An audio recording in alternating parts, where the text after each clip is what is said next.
Entire ఇండియాలో world లెవెల్లో compete చేసే స్థాయికి హైదరాబాద్ రియల్ ఎస్టేట్ పెరుగుతూ ఉంది.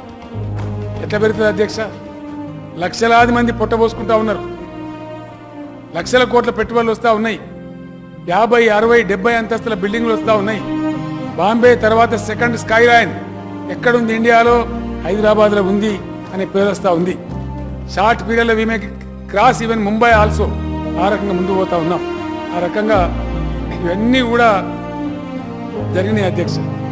ఇవన్నీ బట్టిగానే మాటలు చెప్తే, కథలు చెప్తే, పిట్ట కథలు చెప్తే కాలే అధ్యక్ష. కఠోరమైన పరిశ్రమ, కఠోరమైన డిసిప్లిన్, కడుపు నోరు కట్టుకొని పనిచేస్తే జరిగినటువంటి రాత్రి మొబైల్ పనిచేస్తే జరిగినటువంటి తప్ప కొత్తగా పుట్టిన పసికూనను ఎంత జాగ్రత్తగా పెంచానో, ఎంత జాగ్రత్తగా సాధారణో అట్లా సాధితేనే వచ్చినాయి తప్ప ఆషామాషి కబుర్లు కాదు. నేను ఈ సందర్భంగా మా ఫైనాన్స్ సెక్రటరీ రామచంద్రరావు గారికి స్పెషల్ చీఫ్ సెక్రటరీ ఉన్నారు,